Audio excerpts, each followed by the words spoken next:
السلام عليكم ورحمة الله وبركاته. ازيكم يا حبايب قلبي؟ عاملين ايه؟ يا رب تكونوا بخير. كل عام وحضراتكم بخير. وقبل اي حاجة اللهم صل وسلم وبارك على سيدنا محمد وعلى اله واصحابه اجمعين. حبايب قلبي، فضلا وليس امرا، ما تنسوش تدعمونا بلايك حلوة زيكم، وتشاركوا الفيديو مع اخواتكم واصحابكم وحبايبكم عشان نكبر بيكم وليكم.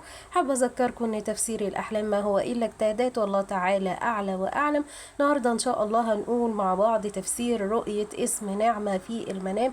واسم نعمة في المنام كما قال الامام ابن سيرين وكتير من علماء التفسير ان اسم نعمة من الاسامي المبشرة بالخير، ومن الرؤى المحمودة، ومن الاسامي الجيدة والطيبة لرؤيتها في المنام.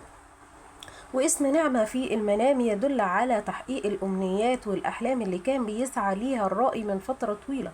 وإذا رأى الرجل المتزوج اسم نعمة في المنام دل ذلك على تحقيق أمنياته اللي كان بيسعى ليها من فترة طويلة، سواء كانت في العمل أو في الأسرة أو تحقيق طموحاته اللي كان حاططها من فترة طويلة جدا.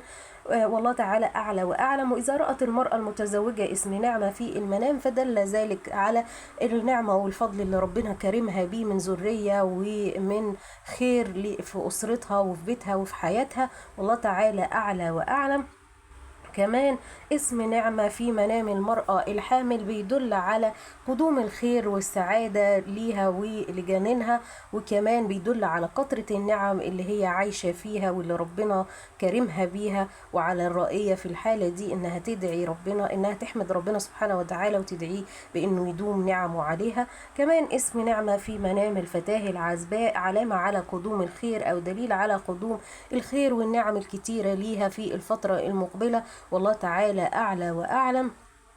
كمان اسم نعمة في منام الشاب الأعزب بتدل على قدوم الخير ليه وتحقيق الأمنيات اللي كان بيسعى ليها من فترة طويلة. واسم نعمة في منام المرأة المطلقة والأرملة بيدل على قدوم الخير والسعادة ليها ولأسرتها، وكمان بيدل على إنها بتتمتع بنعم ربنا كرمها بيها وعليها إنها تشكر ربنا سبحانه وتعالى على النعم اللي حواليها واللي ربنا أحاطها بيها. حابة أقول لكم حاجة لوجه الله، ما تنسوش تحمدوا ربنا على نعمه الكتير اللي لا تعد ولا تحصى. كمان إن كل ما بنحمد ربنا كل ما ربنا بيزيدنا من فضله ومن رحمته ومن كرمه ومن النعم.